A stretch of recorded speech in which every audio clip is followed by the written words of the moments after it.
processo enfim, de contatos e de reprodução do conhecimento, de reelaboração do conhecimento, quando você tem uma possibilidade maior do intercâmbio, sobretudo com a comunidade científica mundial, principalmente numa região periférica, o qual estamos localizados, nesse aspecto. Então, o pessoal de Sinop, a gente até agradece a presença deles aqui, tá? Que estão solidariamente contribuindo. Nós estaremos, então, fazendo uma primeira demonstração do que pode ser para a gente, potencialmente, essa questão da internet aqui no campus. Tá? Então, eu passo a palavra para a professora Ilma, ou melhor, professor Moura, pró-reitor de pesquisa, e em seguida os demais fiquem à vontade. Tá? Obrigado pela presença de vocês e corrida, gente. Companheiros da mesa, meus prezados alunos e ex-alunas, demais presentes, bom dia. É com muito prazer que eu venho ao campus de Colíder, campus esse que eu já estive em outros momentos como professor na área de métodos e técnicas de pesquisa e também como orientador de alguns projetos.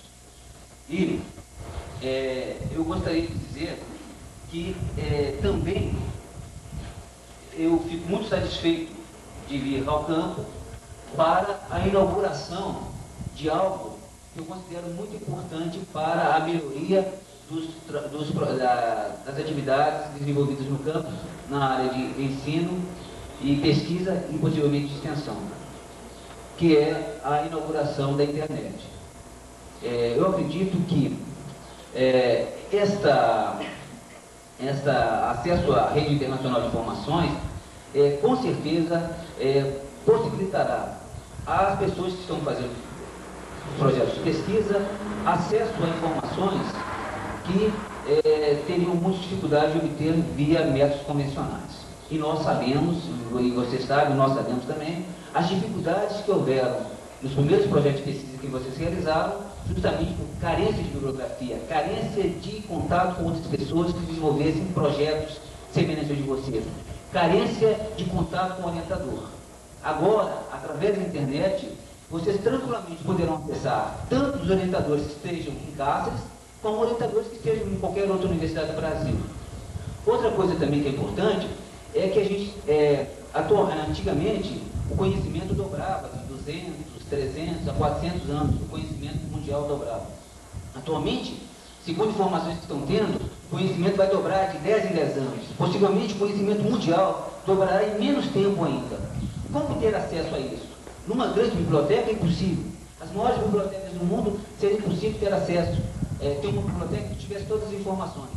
Hoje, graças à internet, as pessoas que tiverem conhecimento de utilizar essa rede e saber selecionar os assuntos ligados ao seu interesse de trabalho, vão ter muito mais condições de lugares distantes dos grandes centros de ter acesso às informações. Então, é com muito prazer que eu venho ao campus de Colíder participar da inauguração da internet.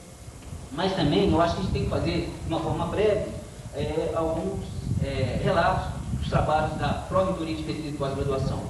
Primeiro, o que é essa Pró-Reitoria? O que ela tem a ver com vocês?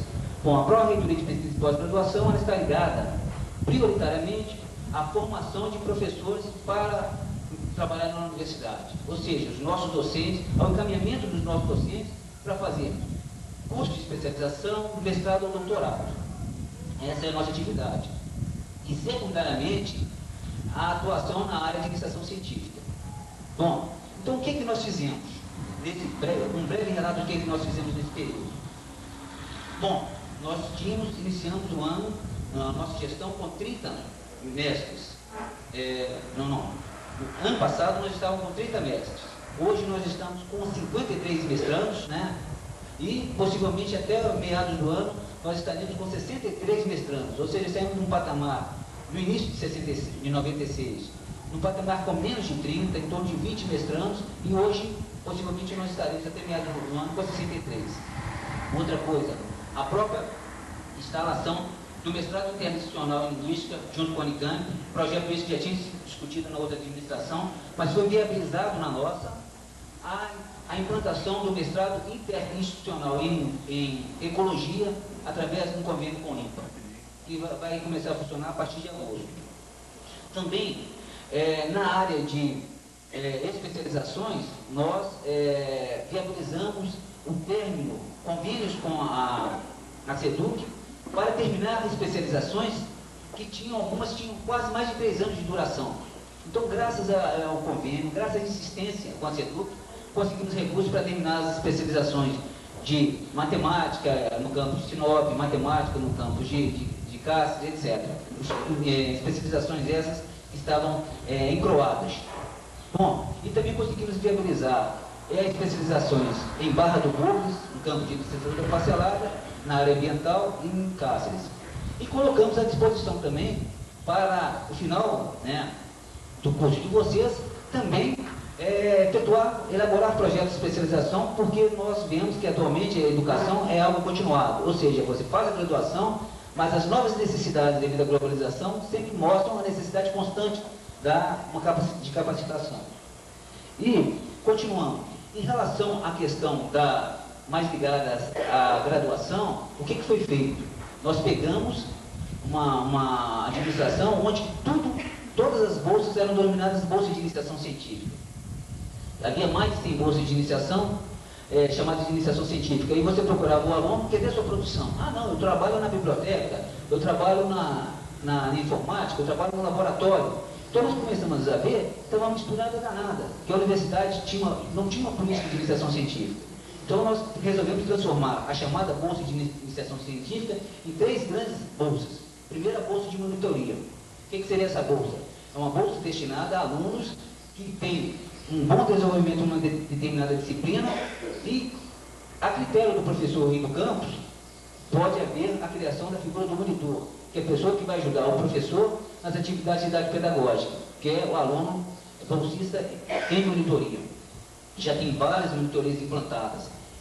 E depois teriam a chamada bolsa de atividade. Quem trabalha em laboratório, em centro de informática, em bibliotecas, etc., é a chamada bolsa de atividade, que é uma bolsa destinada a pessoas que têm uma baixa renda familiar, um nível socioeconômico que necessita de apoio. Então tem essa bolsa que, além da pessoa atuar na universidade, ela tem um determinado aporte financeiro que possa auxiliá-la nos seus estudos, na sua manutenção, que é a bolsa de atividade.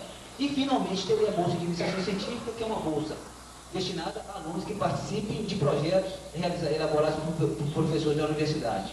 E para essas 3 bolsas, o valor para 4 horas diárias de trabalho seria um salário mínimo, e de 2 horas diárias de trabalho, meio salário mínimo. A gente sabe que é pouco, mas não é para resolver totalmente as dificuldades financeiras das pessoas. É uma forma de apoio. E também enviamos projetos para CAPES, o CNPq, também projetos de bolsa de iniciação científica. E não conseguimos pela falta de doutores. A universidade ainda não tinha doutores, e aí nós não conseguimos essas bolsas. Mas possivelmente esse ano nós tornaremos a reapresentar esses projetos, e atualmente a universidade já tem 2 doutores. É a professora Helena Cadete, da Biologia de Nova Chavantina, e o professor doutor da Universidade de Havana, o professor Eric, na área de Linguística lá em Cáceres. Talvez isso vai nos ajudar a ter essas bolsas. E finalmente, uma das questões que nós realizamos, essa administração realizou algo que todas as administrações passadas tinham vontade de fazer e não conseguiram fazer, que é a chamada primeiro encontro de pesquisa, extensão e iniciação científica da universidade. Então, esse encontro foi realizado em Cáceres, teve uma média de em torno de 200 a 220 pessoas de fora, de outros campos, caravana de Alta Floresta, Tangará da Serra, Nova Chavantina, Sinop, e participação de alunos da universidade. Foram realizados em torno de 25 minicursos, participação em torno de 700 pessoas e apresentação em torno de 100 trabalhos. Houve dificuldades, teve problemas nesse encontro de não ter sido talvez o melhor possível. Problemas às vezes os resultados não foram tanto como a gente esperava, mas nós sabemos que primeiras atividades, primeira vez que a gente faz uma determinada atividade, sempre apresenta determinados problemas. Mas com certeza, no segundo EP, que deve ser realizado em outro campus, que não seja o de Cáceres, que ele vai ser rotativo, nós temos certeza que o segundo EP vai ser algo assim de mais acertos e de maior participação de alunos e professores da universidade. Inclusive, digo de passagem, sentimos muita falta de bons projetos de vocês. Tiveram algumas pessoas, né? Mas quem sabe no segundo EP que a gente vai ter uma participação mais maciça de vocês. Então, são essas, de uma forma geral, uma breve prestação de conta da Pró-Reitoria de Pesquisa e Pós-Graduação, e deixando bem claro que nós tivemos apenas 18 meses, mais ou menos, e só conseguimos começar a ter recursos para fazer alguma coisa a partir de final do ano passado. Ou seja, passamos quase um ano sem recursos. E que a gente não teve condição de vir ao campus da forma que a gente deveria vir, porque boa parte das nossas atividades se dão muito mais na área da pós-graduação e da pesquisa científica. E nós não tivemos jeito de vir aqui. Mas pretendemos, em outros momentos, estar com vocês, inclusive convivendo com orientações de projetos e discussão das pesquisas realizadas aqui nesse campo. Então, são essas as palavras. Muito obrigado. Aqui, quando eu vim aqui como monitor, né, aquela bagunça em termos de discussão, até coisa de indagação dentro do movimento estudantil, e eu devo dizer que eu sobrevivi. Eu sobrevivi e vocês também sobreviveram, obviamente. Mas eu não abandonei a organização do movimento docente. Na época eu era ligado ao DCE, presidente do Diretório Central dos Estudantes, quando eu estive aqui, né? Na época da minha graduação em História. Então, para cá, vou fazer algumas coisas, algumas pontuações rapidinhas, né? Lá para cá eu passei a atuar no Departamento de História, como professor. Depois fui trabalhar a disciplina de Prática de Ensino 1 e 2. E atualmente eu fiz o concurso aprovado para a área de antropologia, né? Na qual eu espero brevemente estar trabalhando atuando em a parte da agora na etapa de preparação. Espero ter conseguido tempo para estar de fato na antropologia. E também comecei um curso de Direito, também a graduação em Direito, e acabei parando no 5º semestre porque a hora que eu passei a presidir o sindicato dos professores, efetivamente não consegui mais espaço para a minha graduação. Então, eu deixei a questão do curso de Direito para depois, quem sabe um dia, né? Aí falta só metade aí que desse dá conta. Bom, mas naquele momento quando eu estive aqui, eu levantava algumas questões, né, que sempre estiveram presentes na minha cabeça, que era a questão da gratuidade do ensino, a questão da universidade pública e, consequentemente, a luta que nós desenvolvíamos enquanto membros e militantes do movimento estudantil em defesa da escola pública, em defesa da escola pública de qualidade, em defesa da escola pública democrática, laica e para todos, né? Uma escola pública que pudesse atender a todos, fundamentalmente, né? Da maneira mais universal possível. É claro que essa luta, eu não desvio dela, essa luta hoje se dá no plano da discussão com o coletivo docente, né, a nível nacional, a nível regional, a nível estadual, e a nossa luta em defesa da universidade pública continua acirrada, continua forte, né? É claro que com avanços e recursos, porque ninguém pode ficar o tempo todo achando que vai na condição de estar tocando o movimento, de ser uma pessoa que pensa junto com o movimento, efetivamente às vezes né? É preciso recuar às vezes, até para se recompor a nível de pensamento, a nível de reflexão e de energia mesmo. Bom, a última eleição da ANES, né, semana passada, semana retrasada, me coloca agora num outro patamar, que eu fui eleito, né, junto com os companheiros da Chapa 2, para compor a direção nacional do sindicato do ANES, que é o Sindicato Nacional de Docência de Ensino Superior, onde nós estaremos tomando posse no dia 26, na Paraíba, né? Então, efetivamente, eu acho que eu cresci dentro da luta, né, dentro do movimento,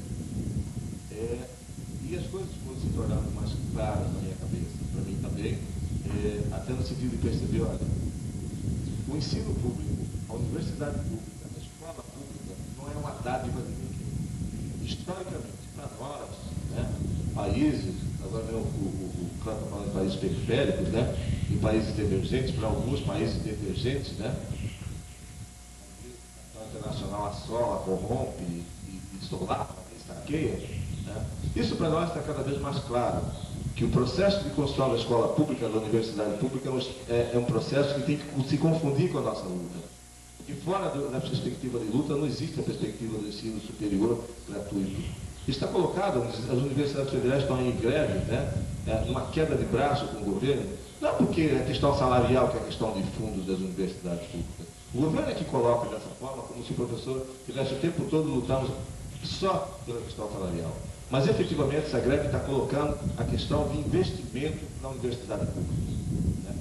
Da mesma forma, como efetivamente nós temos feito gestão junto ao governo do Estado, né? E sempre nos colocando em defesa da universidade, independente se a universidade está sendo dirigida por A, B ou C. Né? Mas uma coisa para nós está muito clara: dirigir o NEMAT não pode ser uma aventura que qualquer um vai dar conta de dirigir. Primeiro, tem que ter clareza que é preciso ter essa universidade disposta a lutar, né, pelo seu lugar enquanto universidade promotora do ensino público gratuito. Fora disso, não tem universidade pública para nós e, consequentemente, para aqueles que virão depois de nós. Né? Porque a ordem no mundo e na América, né, e nos países periféricos, né, é exatamente a privatização da universidade. E quando se fala que dirigir essa universidade não pode ser uma aventura para qualquer um, eu estou dizendo isso porque, na verdade, jamais uma pessoa que se envolveu na luta do movimento sindical, que jamais esteve disposta a discutir por dentro, né, a conhecer qual a importância do movimento estudantil, por menor que ele pareça, né, porque às vezes a gente pode até dizer, olha, nosso movimento está debilitado, está enfraquecido, está inoperante, né, mas, na verdade, nós sabemos que o que nos move enquanto militantes de movimentos internos de defesa da universidade, da escola pública, né, são bandeiras, e às vezes bandeiras específicas, que em determinado momento é capaz de nos motivar, é capaz de nos apaixonar em defesa de determinadas ações. Por quê? Porque nós entendemos naquele momento que fundamentalmente elas são importantes para a realização do nosso sonho, que é a melhoria da qualidade de ensino, né, a consolidação de uma universidade pública como a nossa, né? E efetivamente nos últimos meses nós temos assistido um processo de enfrentamento onde consequentemente a gente avançou, a gente pulou para frente, pulou para cima. Prova disso é a ampliação dos recursos, né, conseguido pela reitoria da ILMA, né, que também é uma ex-sindicalista, que é uma pessoa que militou no movimento estudantil, que militou no movimento sindical, que militou no SINTEP, que conhece a luta em defesa do movimento, em defesa da universidade pública por dentro. Então a ILMA não tem que ficar aventurando, né, de falar da universidade pública. Para a ILMA, defender o ensino público e a universidade pública não é uma aventura, né? É uma coisa que ela conhece por dentro, esteve por dentro e faz parte do cotidiano dela. Porque quem se embrenha nessa luta, né, sabe o que está fazendo. E sabe que não pode ser coisa assim, olha, nós perdemos essa, como agora a gente foi derrotado na questão do repasse automático, é que nós vamos entregar de bandeja. Em momento nenhum a gente vai entregar essa questão do repasse automático e a questão da construção da nossa autonomia financeira para o governo do Estado, seja ele Júlio, Dante, né, Bezerra, seja lá que for. Né? Porque uma coisa nós precisamos ter claro, porque a partir do momento que a gente parar de lutar, que a gente parar de perceber a importância, por menor que seja a nossa inserção, né, às vezes o pessoal está lá, nós estamos aqui, né, mas nós estamos levando o discurso e o enfrentamento. Quando a gente estava há 15 dias atrás na Assembleia Legislativa, né, junto com o SINTEP, junto com a DUFMAT, que é o Sindicato dos Professores da UFMT, junto com os alunos em greve da UFMT que foram lá em um ônibus levar o apoio para a gente, né, junto com partidos políticos, junto com entidades sindicais, que todo mundo correu quando soube, olha, está lá na UNEMAT brigando agora, exatamente nesse momento, buscando o reconhecimento e a aprovação da lei que automatiza os repasses. Né? E se vocês acompanharam pela imprensa. Não foi uma coisa assim, simplesinha, não, de chegar lá e falar, senhor deputado, nós estamos aqui querendo por A mais B, porque nós atendemos 67 municípios, porque nós atendemos 10 campos e porque nós temos cerca de 8 mil alunos. Não é assim a conversa, entendeu? Porque o contrário disso nós percebemos.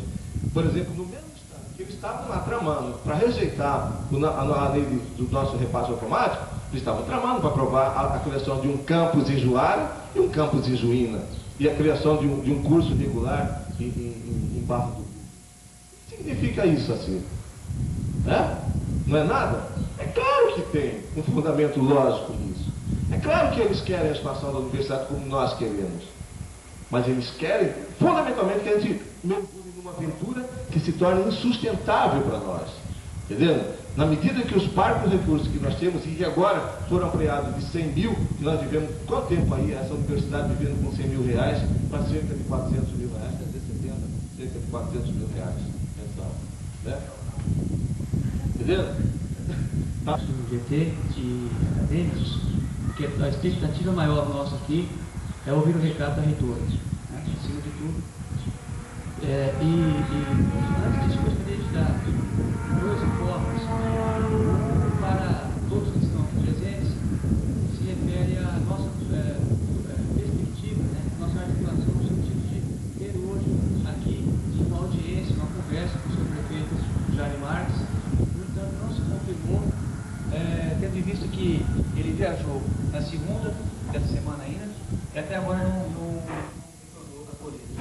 Então ficou difícil esse processo, né? E vocês sabem que a discussão mais clara de continuidade da universidade, da política educacional, sobretudo aqui na região, tem que se dar sobretudo com o prefeito aqui, tá? Com os outros também, mas o prefeito é a figura séria nesse processo.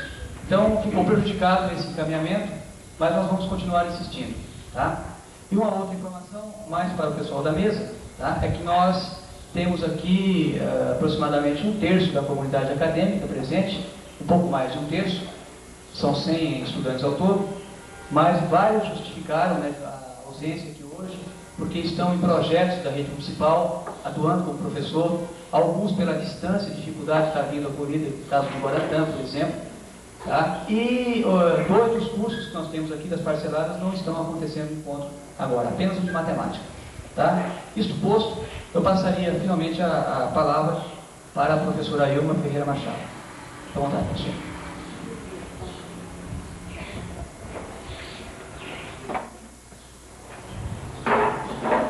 Bom dia a todos.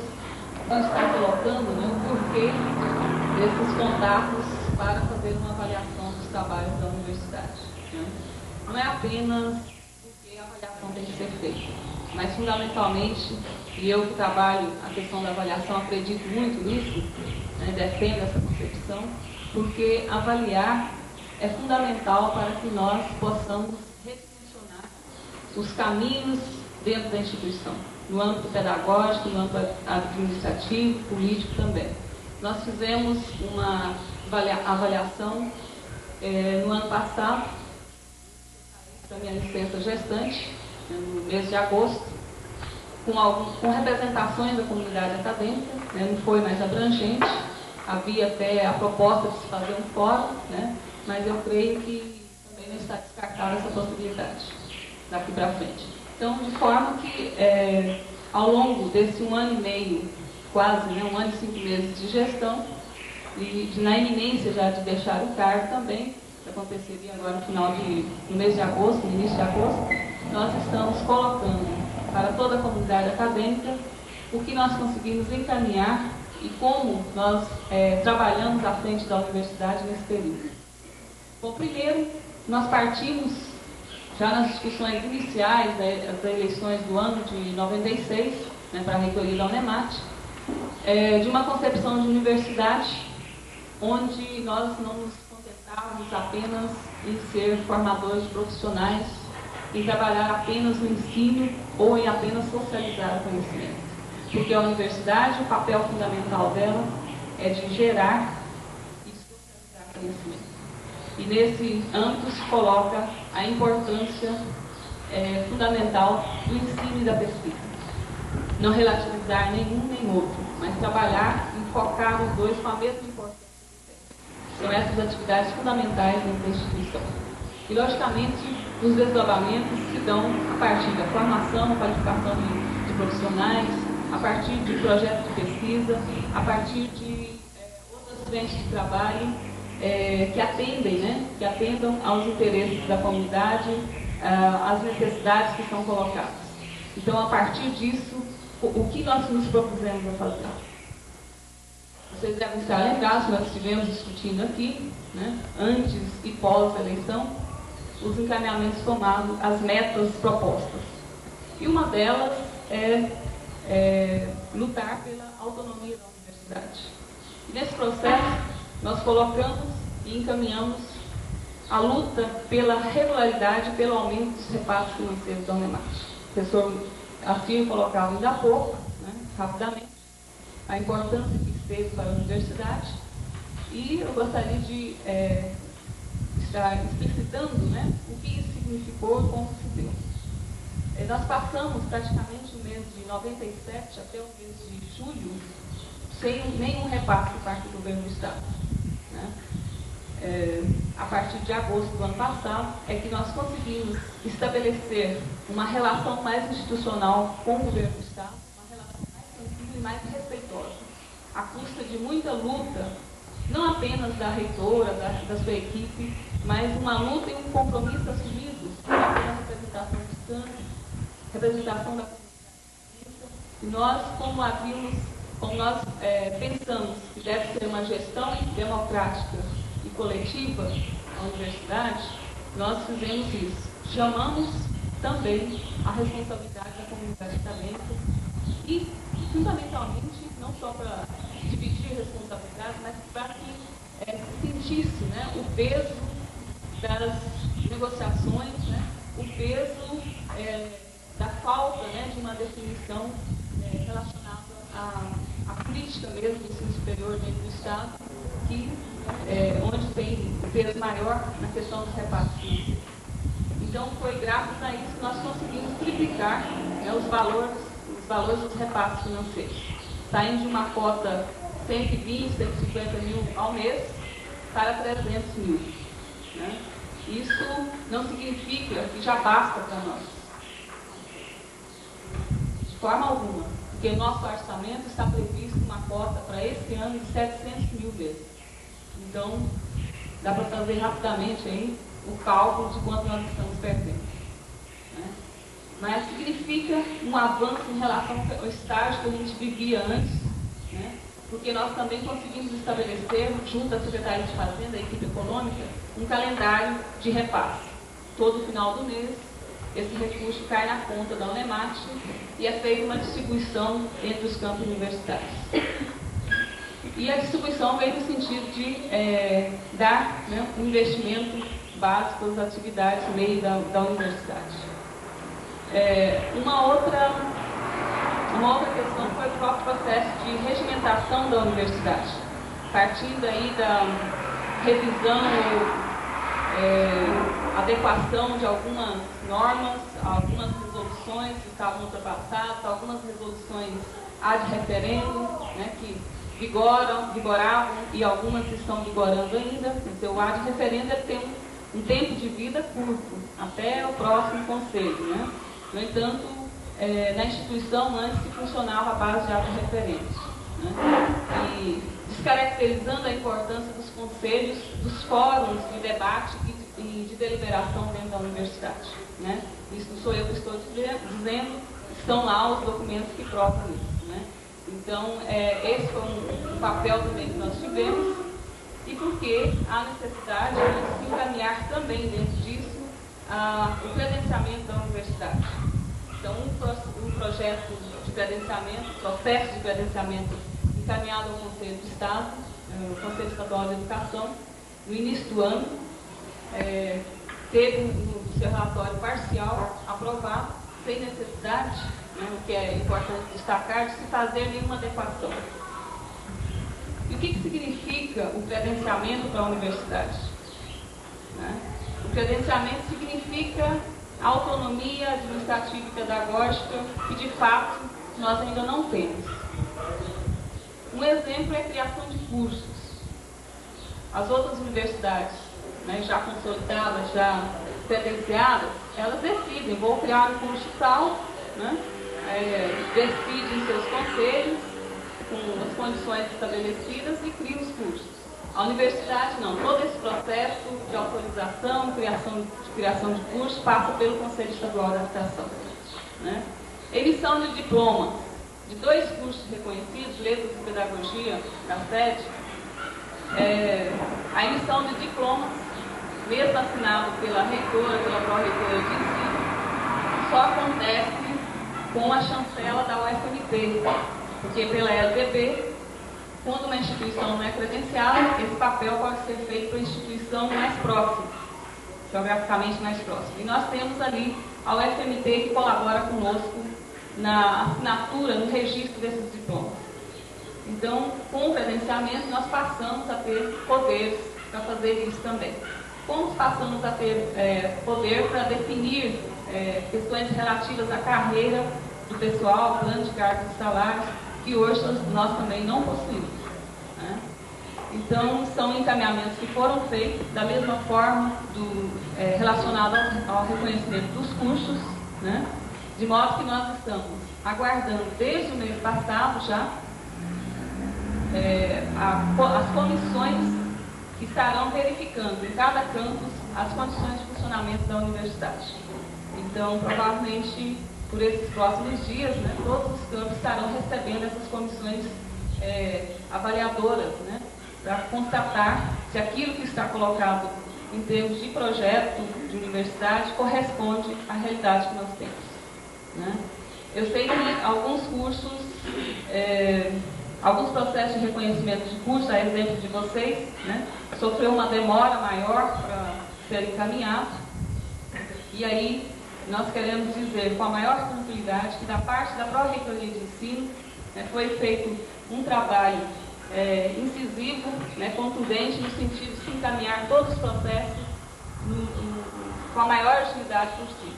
Mas que isso, em última instância, não cabe, em primeira instância, não cabe à Pró-Reitoria de Ensino, porque o encaminhamento depende de cada campus, no caso das parceladas, depende também da divisão de parceladas. Então, foram feitas reiteradas cobranças da divisão de parceladas com relação aos processos e houve uma certa demora nesse encaminhamento, em relação de vocês, em relação ao edital. Os demais se encontram no Conselho Estadual de Educação.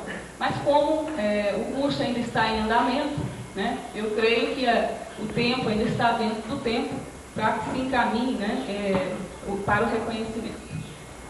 Então, não haverá um maior prejuízo nesse sentido, porque a formação está se dando. Mas, logicamente, enquanto a gente conseguir adiantar, é melhor. Né? E no processo de reconhecimento dos cursos, né, o que nós temos priorizado? Aí vem um exemplo claro, né, de quando nós colocávamos, e porque quando nós colocávamos a questão da consolidação e estruturação da universidade, sem nesse período de 1 ano e meio, enveredarmos pelo campo da criação de novos cursos, da expansão propriamente dita, né, entendida nesses termos aí, nós tínhamos razão. Por quê? Está muito claro na LDB, né, e o conhecimento mínimo da LDB nos mostra isso, né, que para ser reconhecido todo e qualquer curso precisa de atender a alguns requisitos básicos. Né? Quando o Conselho Estadual de Educação faz esse tipo de inspeção, né, ele vai olhar o quê? O quadro de professores que atuam em cada curso, a formação que corresponde à área trabalhada, a biblioteca, né, o volume de títulos, não, o número de títulos de cada área, laboratórios. Então, todo o trabalho vem sendo feito no sentido de estruturar os cursos. Não estamos pregando, né, o atraso dentro da universidade, muito pelo contrário. Estamos querendo vencer, superar um atraso que nos foi colocado no nascedouro dessa universidade. Não era para termos em cada um desses campos essas condições já colocadas? Eu sei que quem sofre mais diretamente são vocês acadêmicos. Então, nesse 1 ano e meio, foi uma corrida desenfreada para poder vencermos pelo menos a metade dessas barreiras aí, dessas dificuldades que nos estão colocadas. Porque nós entendemos que hoje o fundamental é credenciar e reconhecer a universidade.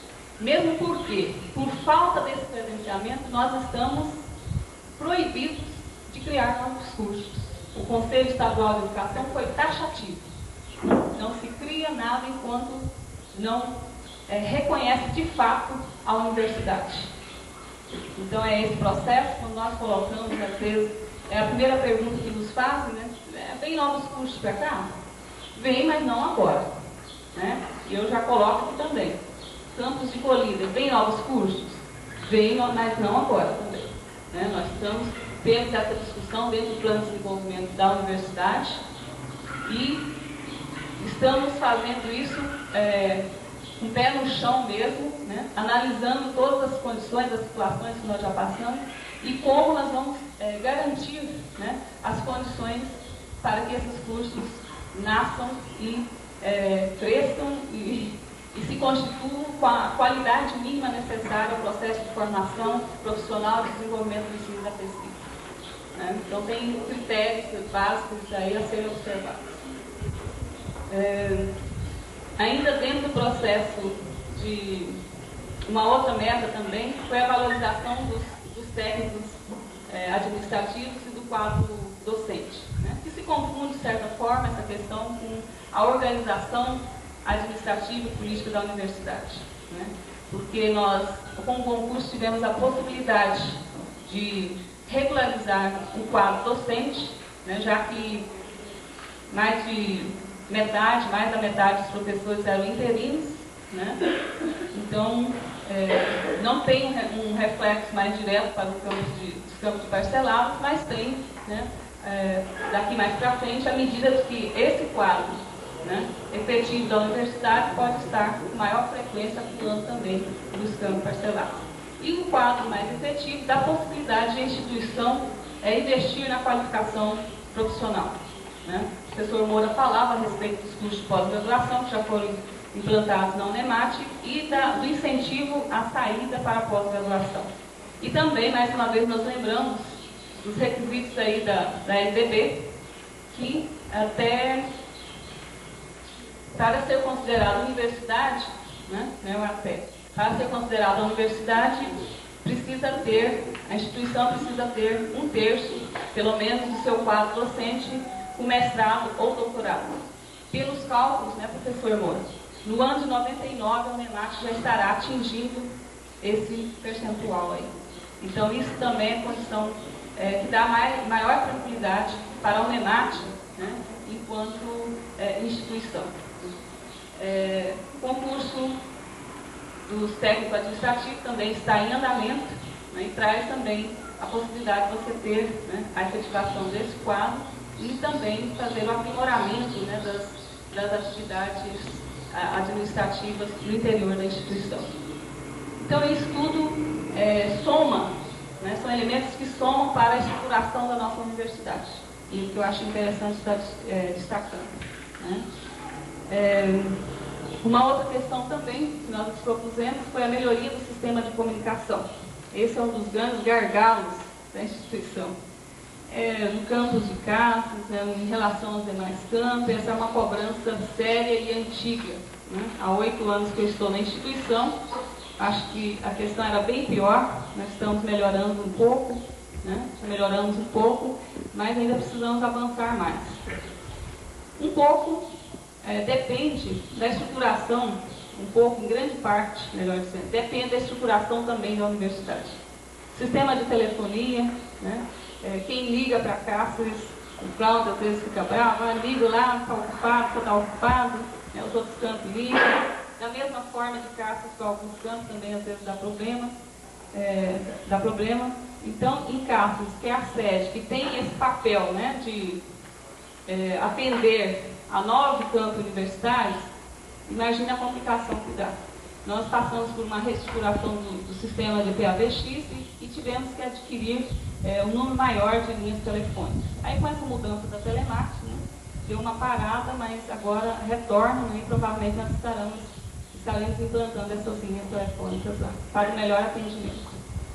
E entra aí também o informativo, né? Nós temos uma tiragem curta pelo custo dele, que não é alto, né? Fica uma média de R$400 por mês, mas como a instituição tem outras prioridades, nós fazemos essa tiragem de 2.000 exemplares e distribuímos alguns números pelos campos universitários, né? Que foi uma reivindicação, principalmente dos estudantes, do Diretório Central dos Estudantes, alguns outros estudantes, para que nós tivéssemos um veículo informativo que expressasse, né, com maior clareza o que acontece em cada um dos campos universitários, veiculasse, né, periodicamente essas informações, né. Pode ser melhorado? Pode, sem dúvida, né. E não é o único canal também, é um deles. É um espaço aberto acadêmico, a professor, a técnico administrativo, e qualquer matéria que tem interesse de veicular deve ser encaminhada à assessoria de comunicação, que tem endereço no informativo. Antes nós tínhamos o Capuré, que era aquele informativo, não sei se vocês conheceram, de uma folhinha, né? Uma folhinha só que às vezes trazia mais questões relativas à reitoria do que aos campos como todos, as atividades de professores ou de alunos. Então não é informativo da reitoria, é informativo da universidade. Acho que o informativo deve ter esse papel, né? Em termos de, também pensando na ampliação desse contato, né, foi instalada a TV Tayamã em Cáceres, uma concessão conseguida pela administração passada, né, e que nós assumimos o compromisso de garantir a implantação para não perder essa concessão. O projeto da TV é um projeto caríssimo, né, de mais de 200 milhões, e para a estrutura que a UNEMAT possui, é impraticável no momento. Então, o que nós fizemos? Por entender a importância da TV como um veículo facilitador da comunicação, nós garantimos a implantação, a retransmissão da TVE, primeiro a nível local, a nível de Cáceres, com o programa informativo semanal da universidade, de 5 minutos, né, diário, melhor dizendo. E estamos agora organizando, né, vendo a possibilidade de fazer um programa semanal de 1 hora via Embratel, para fazer essa comunicação intercampus. Então eu sei que é mais uma possibilidade que nós teremos. E a questão da comunicação também, além dessas questões estruturais, é uma questão de procedimento profissional e de concepção política que se tem. Dentro da comunicação, entra como princípios básicos a transparência nas ações, né, a seriedade em administrar a coisa pública. Então, dar conhecimento, dar publicidade aos fatos que ocorrem dentro da instituição, esse tem sido nosso objetivo. Mas nós sabemos que há muitas distorções e que nem sempre os fatos são colocados da forma que eles realmente acontecem, né? E um exemplo deles ainda né, pegando já essa questão aí da comunicação como ela acontece e às vezes é aplicada, é relação reitoria parcelada. Não sei se para vocês isso ficou mais claro, se torna ainda mais confuso, né? Mas foi muito debatido e jogado para vocês na época das eleições, da reitoria principalmente, que essa reitoria assumindo iria acabar com as parceladas. Não foi isso? Né? Por aí a discussão. E ainda chega, nós sabemos, né? Porque tem um sistema de comunicação aqui, de audição e comunicação, que é a fala, né? Que é muito importante também, e as coisas chegam também para a gente nesse sentido. Então, essa questão, acho que é necessário se desmistificar esse fato, essa situação colocada, que vem sendo colocada aí ao longo desse período, né? Qual é a relação reitoria e parcelados? Como a reitoria percebe o projeto de parcelados, como que ela trabalha essa questão? Um exemplo para contrapor as ações, para se contrapor até as ações da universidade contra as parceladas, pode ser, né, nós podemos tomar como parâmetro a própria os próprios encaminhamentos que eram dados pela administração passada em relação ao projeto. Que garantias que se tinha de funcionamento do projeto? Tinha convênio assinado, tinha recurso chegando para que as etapas não fossem paralisadas? E nós tínhamos o secretário de Educação, que era ex-reitor do UNEMAT. Né? E nós falamos isso com muita tranquilidade, porque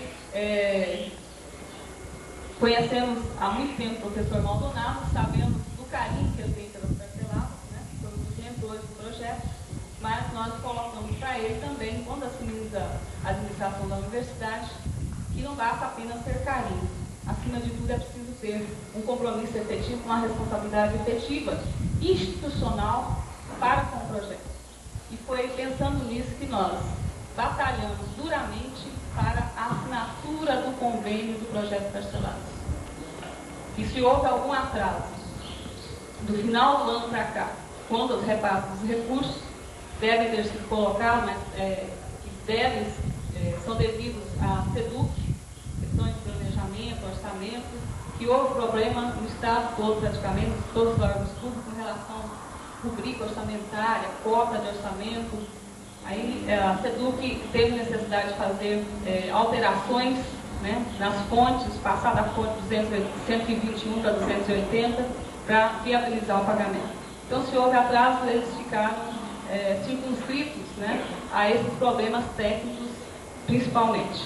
Né, mas a vida dos recursos tem possibilitado não só a realização das etapas, mas fundamentalmente, né, que o campus, cada campus de Parcelado tenha um retorno financeiro, não é um retorno, uma aplicação financeira, né, que possibilite o investimento em alguns outros setores.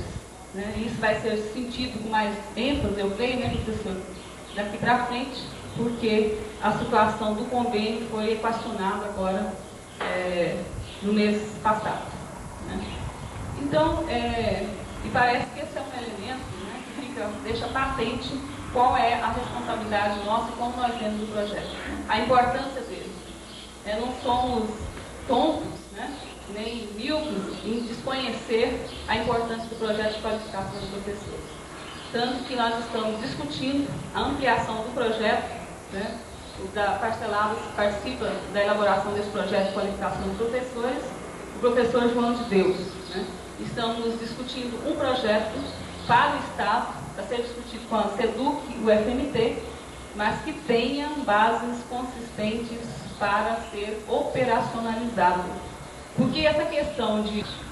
Primeiro ponto, a questão do qualificar que foi citada pela professora. Tá? Tem um aspecto de investimento, sim, nós estamos investindo R$15 mil esse ano, oriundo dessa parceria com a Secretaria de Justiça e com o Cine. Então isso é fundamental para a edificação dos cursos e até para o diálogo com a tal comissão do Conselho Estadual de Educação que está por vir.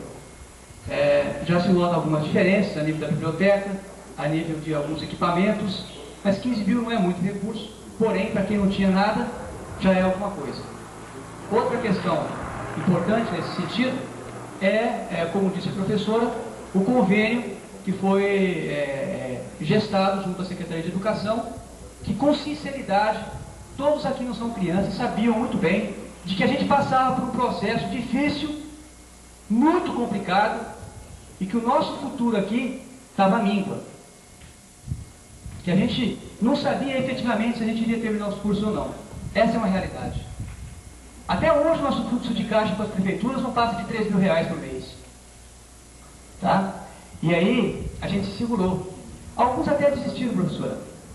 Infelizmente. Tá? Como a gente brinca com a vida das pessoas. Alguns até desistiram, não acreditando no processo. Por conta dessa gestão, nós conseguimos agora um recurso que mantém o calendário. Pode não parecer muita coisa, mas isso é crucial para terminar os cursos. Tem que ter aula, manter o calendário. Tá? Com professores, inclusive, de referência. Não vai ser um problema para as parceladas reconhecer os cursos com os professores que nós temos aqui. Em relação a docente, não vai ser problema. Tá? E também, por conta desse convênio, que não é conversa mais de porta de boteco, nós conseguimos um recurso pequeno, mas interessante, necessário, indispensável, que são R$20 mil que estão à disposição já do campus para efetivamente fazer os investimentos necessários aqui. Tá? Nós tivemos uma reunião com o Conselho ontem e foi decidido que esse recurso será aplicado para, minimamente, o laboratório de Biologia e de Matemática. Tá? É obrigação da reitoria isso, é evidente que sim, é obrigação da coordenação lutar pela efetivação das condições de trabalho dos professores e dos estudantes. Tá? Então a gente está nesse caminho, ainda é insuficiente, mas nós precisamos de mais gestão nesse sentido ainda aqui. Tá? E nesse sentido eu gostaria de começar, estou até polarizando aqui, abro espaço para todos depois, mas deixar uma reflexão para a professora de que a gente não quer apenas o reconhecimento dos cursos, mas existe uma cobrança da comunidade no sentido de fato se edificar, se enraizar esse campus aqui na região. Talvez não seja de uma coisa maior, de outros municípios, que estão vendo outras alternativas também, mas a comunidade colidense tem essa preocupação, a juventude colidense está sem alternativa, sobretudo os mais pobres. É evidente que os ricos gostam, né, de ficar colocando faixa na avenida e colocando: meu filho passou em Curitiba, ou passou em São Paulo, ou passou em Cuiabá, na Universidade Federal não sei do quê, tá? Ou pagar um curso de medicina de R$ 1.200 por mês. Tudo bem, mas a maioria da população está aleijada desse processo, está ausente disso, não tem condições. Então uma coisa é 1 ano e meio, outra coisa são 4 anos. A despeito dessa reflexão que foi feita, existe a demanda e existe uma possibilidade de diálogo nesse sentido, efetivamente, com a reitoria, porque eu já estou pensando, inclusive, na perspectiva de continuidade também. Tá? Então, quer dizer, ou, se não com a professora Ilma, eu falei para o professor Arno quando esteve aqui, ainda nessa semana, né? Qual é a perspectiva de continuidade do campus aqui nessa região? É muito importante a gente ter esse definidor, porque eu sei que muitas coisas dependem da vontade e da governabilidade da gente.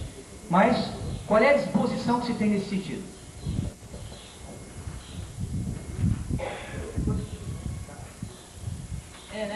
Essa mesma preocupação tem sido colocada pelos campos de Luciara e de Barra do Povo, né? Então, para Luciara, a questão já está um pouco mais clara, porque o projeto nasceu lá, né? Já nasceu com a perspectiva de Luciara ser um centro de referência para a capacitação de professores naquela região, né? Agora, para os demais campos, essa situação não foi explicitada, né? A confusão que se tem em relação ao que é o campus, né? Se ele tem a mesma estrutura, se ele nasceu no corpo da lei 030, que cria a universidade, com a mesma condição de campus, né? Porque ele se diferencia dos demais, né? Se ele não teria esse papel aí de perenidade, né? Essa característica, né? Mais perene. Então, até nas discussões que nós temos travado, né, com o próprio professor, com o pessoal das parceladas, essa discussão tem sido sempre aflorada, né, esses questionamentos aí. E há possibilidade, sim, né, os municípios, principalmente, que cediam, né, esses campos, têm se mobilizado nesse sentido, né. Câmara de Vereadores de Barra do Bugos aprovou lá uma moção de apelo até à reitoria da Unemate para que se instalasse em Barra do Bugos como um curso regular, né? O deputado René Barbu fez diversas gestões junto à reitoria, reivindicando a criação de um curso regular. Nós recebemos também no mês passado, aqui da Câmara Municipal de Colíder, uma outra moção, né, reivindicatória, propondo a criação de 4 cursos, né? Colíder já foi mais ambicioso, já está querendo direito, administração, pedagogia, e tem um outro curso lá, me parece contábeis, né? Que foi a reivindicação. Então, para o atual estágio da universidade, nem para os cursos regulares, né, foi aberto novos cursos, né? Foram abertos novos cursos. E para os próximos anos, nós já temos discutido isso a nível do consumo, né? Há possibilidade, porque já consta, inclusive, do plano de desenvolvimento institucional, o plano de desenvolvimento da universidade. Não consta, logicamente, do plano de desenvolvimento institucional, né, aprovado no ano de 96, quando ainda era outra reitoria, né, não consta nenhum curso novo para os campos de parcelado, né? Mas nós estaremos revendo esse plano de desenvolvimento institucional, né, mesmo porque eu acredito que algumas questões que estavam colocadas no ano de 96, fruto de reflexões feitas em 95, elas já estão, de certa forma, ultrapassadas, né? Então necessitaria de fazer uma revisão. E nessa revisão, logicamente, essa questão está comportada. Por quê? Nós temos a preocupação e defendemos isso veementemente no Conselho Estadual de Educação, quando o professor Atílio Eurides, que é o presidente da Câmara de Ensino Superior, sugeriu que a universidade, para ser credenciada, deveria extinguir alguns campos universitários. Havia uma tendência, nós percebemos, por parte da Câmara de Ensino Superior, em propor, né, extinção, fechamento de alguns campos universitários. Eu pedi a palavra e falei para o professor Atílio que essa discussão cabia ao NEMAT, à comunidade acadêmica, fazer.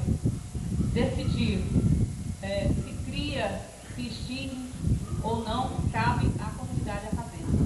E que nós queríamos resguardar o direito democrático de estar fazendo isso, com a pouca autonomia que ainda nos restava. Por quê?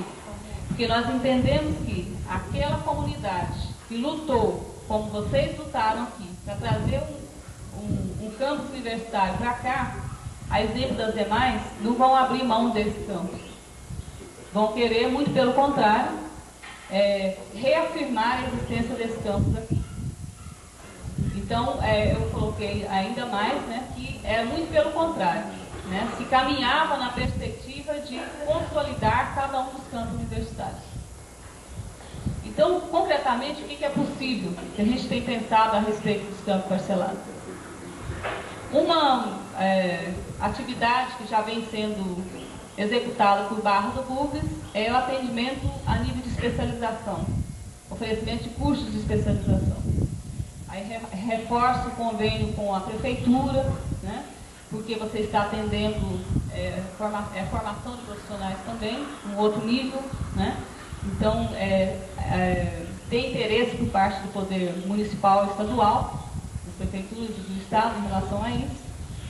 Cursos de capacitação podem ser oferecidos também, né? A exemplo que já tem acontecido.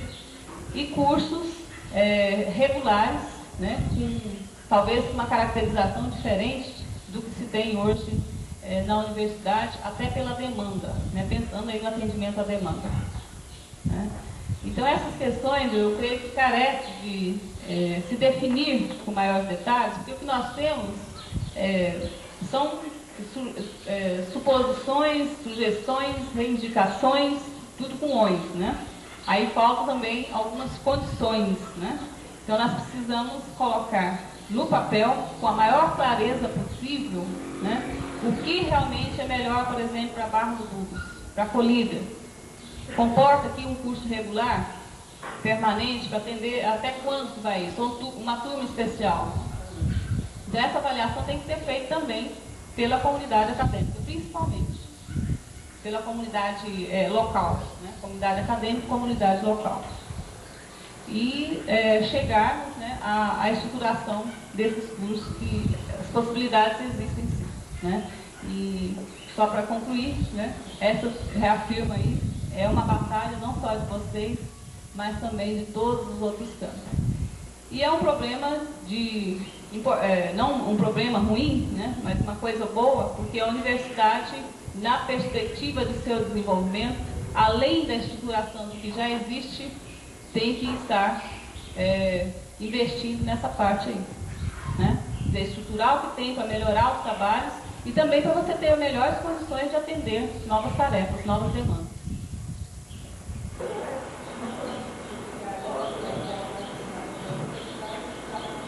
O computador desligado, hein? Começa o computador desligado. Com o gravadorzinho aqui no música, a conexão vai ser automática. O que pode trazer de benefício para vocês aqui no campus de Colíder. Primeiramente, né, agora no começo, infelizmente, vai ter que ser conectado interurbano, né? Não sei se vai ser limitado o horário para conexão, como que vai ser, para não estar gastando muito em ligação telefônica, tá? A assinatura por mês não é tão cara, R$40, acesso limitado, né?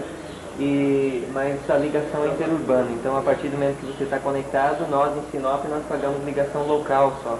O pessoal que acessa paga impulso só. Como que funciona?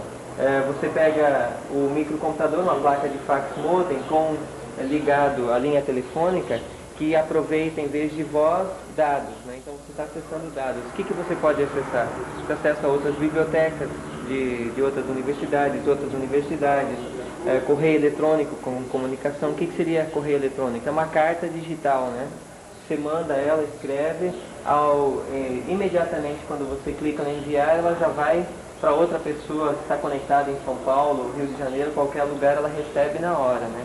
Então, um minutinho já está lá, ou você manda para os Estados Unidos, Japão, qualquer lugar do mundo.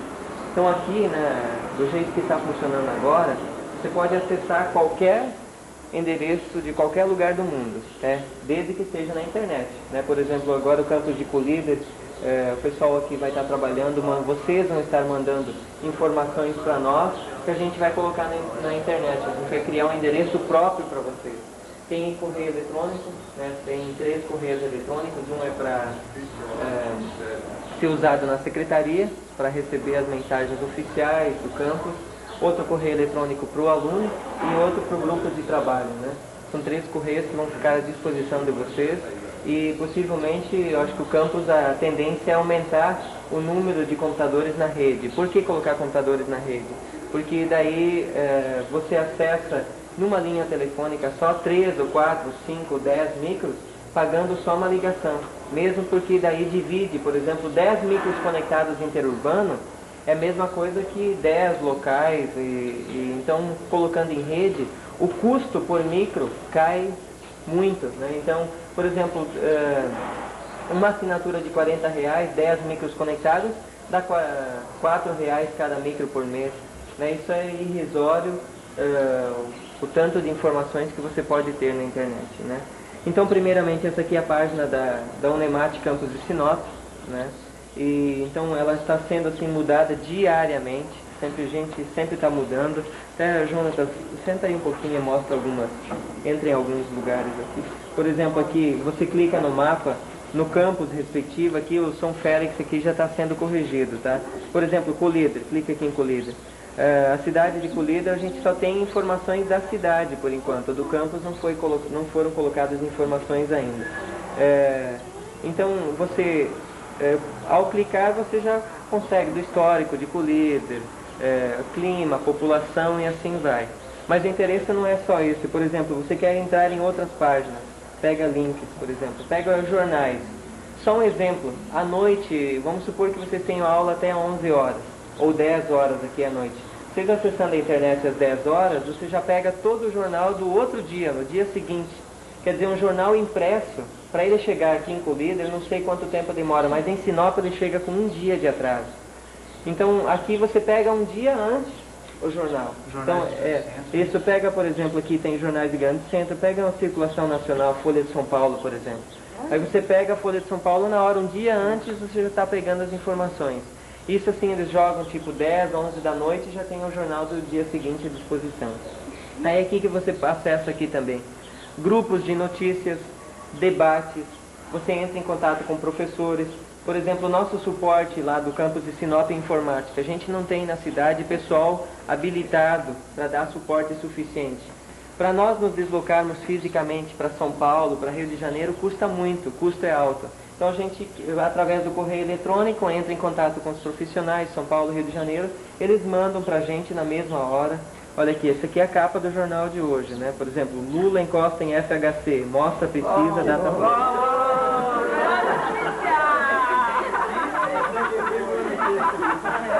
Aí você vai, por exemplo, você tem a Copa do Mundo, por exemplo, tem o cronograma de todos os jogos na internet, você tem tudo. Aqui você tem compras, campos, saúde, ciências, diversão, bibliotecas, esportes, jogos, jornais, revistas. Então, por exemplo, uma super interessante, você acessa por aqui, né? Então, no início, por exemplo, no campus de Sinop, nós já temos internet há mais de 2 anos.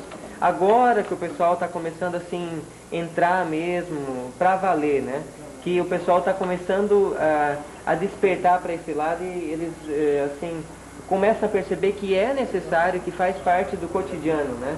Então, aqui no começo, até vocês pegarem um pouquinho, eu acho que uns 6 meses, vocês podem estar solicitando informações da gente, mas vocês vão notar de imediato que é imprescindível ter a internet. Por exemplo, você acessa uma USP, aqui você está acessando lá em São Paulo, a Universidade de São Paulo, as informações, o que está acontecendo lá, a biblioteca, tudo você pega de lá. Então você está em tempo real conectado a eles, né? E isso é mundial, qualquer lugar do mundo você pode estar conectado. Por exemplo, a dificuldade nossa até lá é o inglês, né? A maioria das páginas boas são em inglês.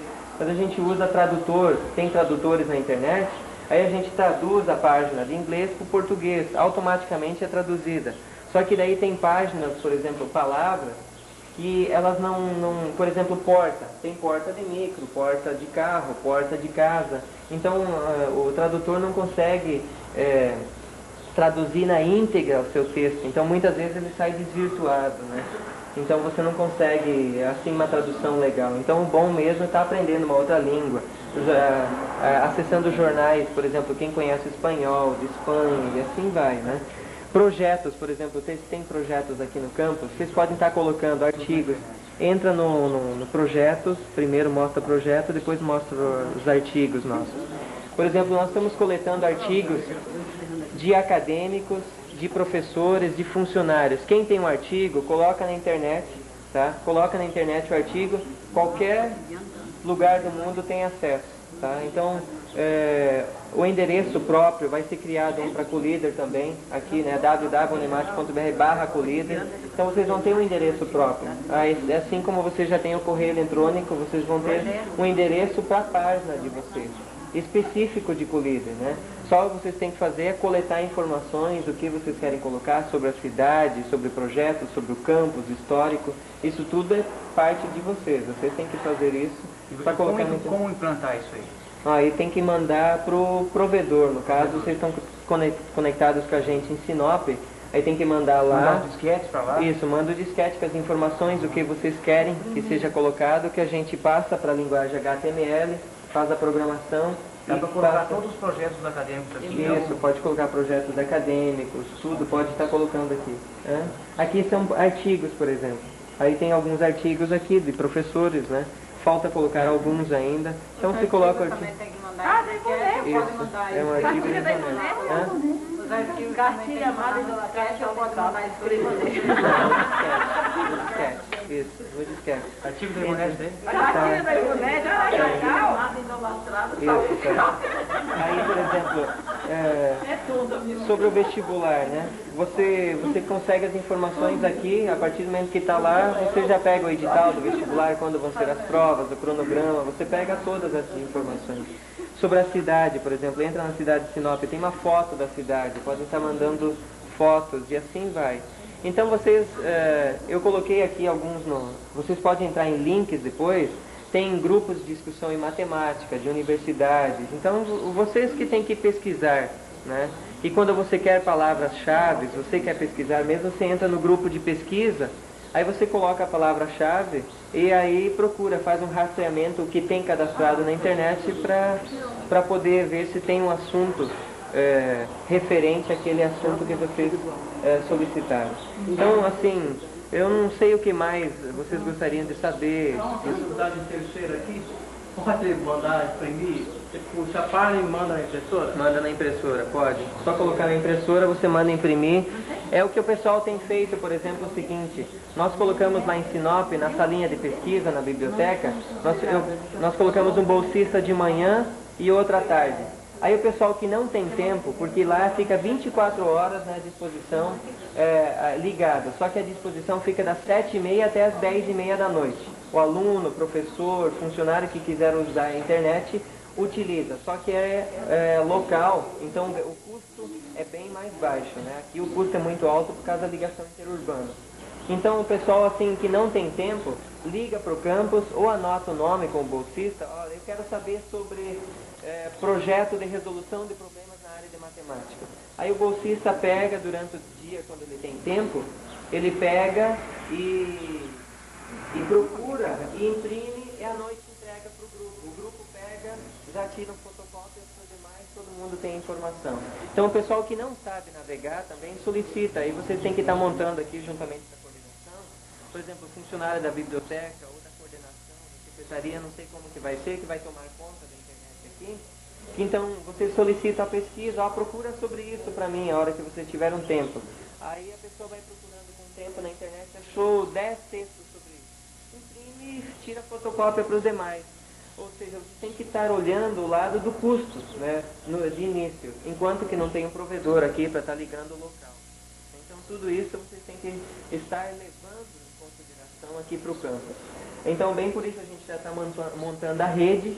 Para quê? Para que numa linha telefônica só, e só uma assinatura, tipo, coloque 5 micros na internet. Então 5 utilizam ao mesmo tempo na mesma linha telefônica.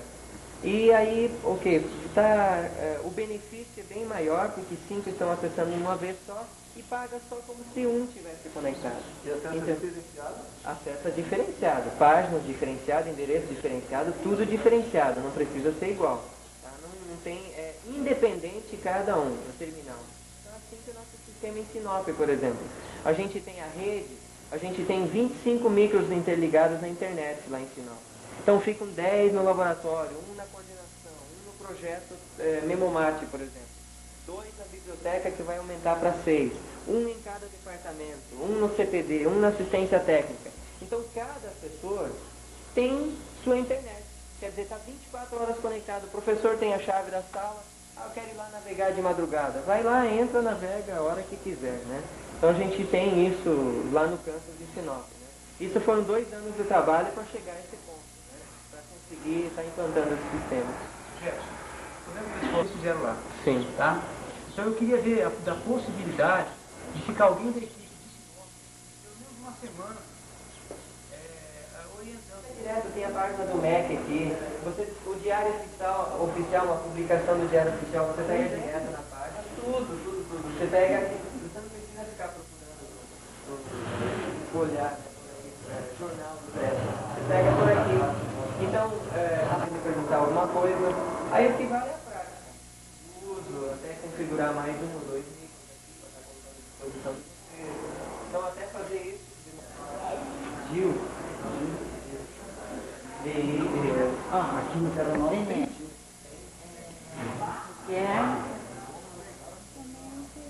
Não conhecia ele.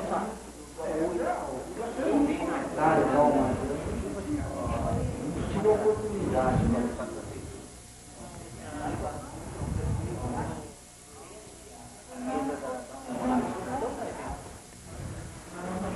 Então,